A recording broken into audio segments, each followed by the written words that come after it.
Thokozani bogogo nomkhulu isalukazi sendoda lesi uGogo Bathini Mbatha. Ngane zakwesiqhubeka ngetopic yethu ye series ethi ukuphahla. Ngane zakwethu namhlanje singena ngombuzo othi gogo ubani ophahlayo, owesilisa noma owesifazane? Ngane zakwethu njoba sishilo ku episode 1 ukuthi ukuphahla usukuphahla ngepurpose, usukuphahla ngokuthi kungani kuthiwa fanele uyophahla. Esikhathi esiningi ukuphahla kusuke kuphahla umuntu okuthiwa unabantu abadala, okuthiwa wezalwa embethe, okuthiwa unesiphiwo thizeni, unobizo thizeni, uyena umuntu ophahlayo. If you need answers in general, let's say akekho umuntu oke weza kuwe noma watshena noma waphupha ukuthi unabantu abadala noma ini, kufanele ukuthi uye ekhaya ushiselwe impepho, ukhulunyelwe empephweni, ila kuthiwa khona kuyothethwa idlozi and seek for answers ukuthi hayibo nayi ingane yethu iyagula, ingane ayuthola umsebenzi, kwenzakalani kanti kuvimbephi abantwana abadala, kanti kwenze njani. Kanti ekuphahleni wena konke lokho, whatever that goes wrong, uma kuthiwa unobizo thizeni, then you are able ukuthi uhambe uyophahla. Ekuphahleni futhi uyaphahla whether uwesifazane noma owesilisa. Kodwa we need to be very careful. Uphahlela phi?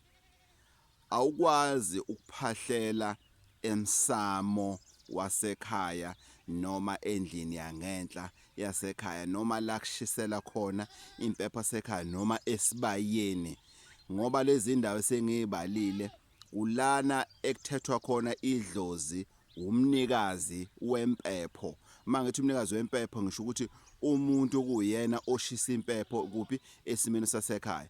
Awucabange ke njoba ngithe mina ke uyaphahla umuntu wesifazane, uphahle umuntu wesilisa, usumuntu wesifazane ke manje na uyintombazana la ekhaya noma umakoti la ekhaya, usutholakala manje uguqa emsamo endlini yangenhla noma la kushisa khona impepho noma eqhogwaneni, usuthethe idlozi wena la ekhaya. No, awuphahle kulezo ndawo lezo.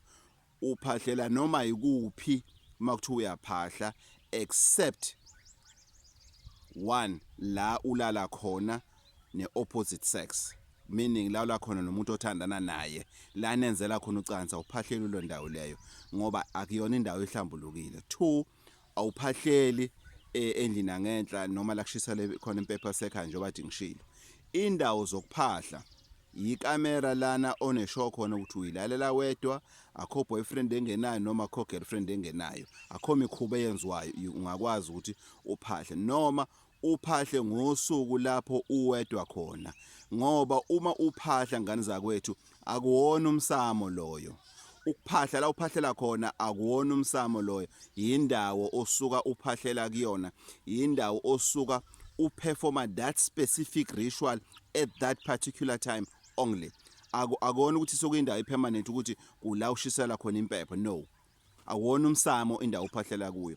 Two, uyakwazi ukuphahla noma ukuthetha idlozi ekitchen.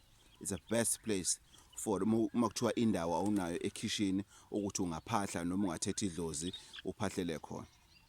3, ukuphahlela ehlane, meaning ehlathini, uphume ehlathini uma zingekho izihlahla engathi zithanda ukuba zinde, it's fine, ungaphahlela noma ngaphansi kwesiphi isihlahla, kodwa kufanele ubheke isihlahla esingathi sithe ukukhula uma uzophahlela ehlane.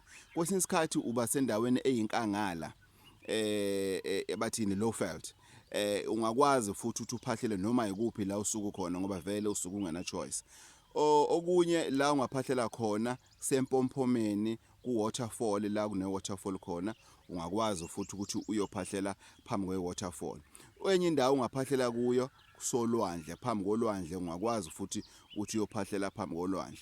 Yilezi ndawo ke ngane zakwethu okufanele ukuthi umuntu makuthiwa uyophahlela kuzo. Akho gender ekuphahleni, ngoba usuke ukhuluma nabakini, usuke ukhuluma nalabantu abadala okuyophuma uya kuGogo Bathini athi unawo abantu abadala, uphume uye kodokotela abanye bathi unabo abantu abadala.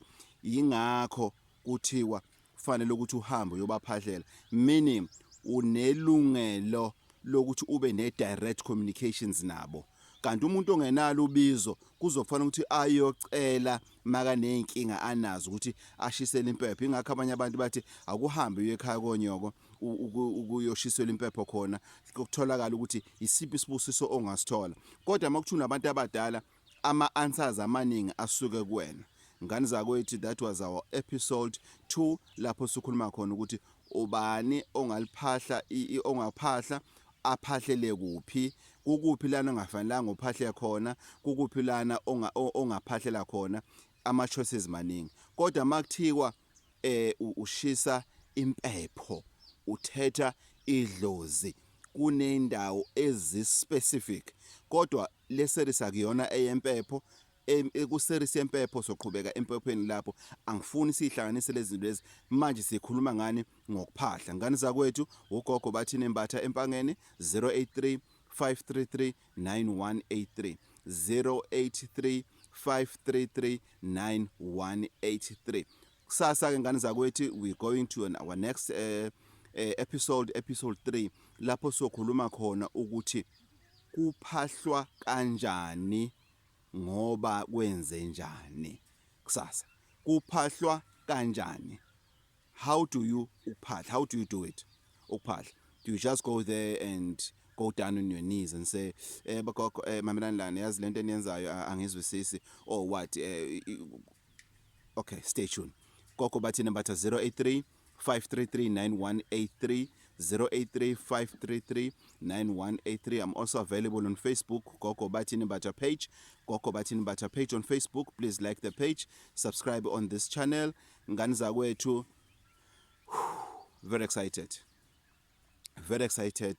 Gogo Bathini Mbatha TV will be on your televisions at home early next year, 2020, ancestors willingly.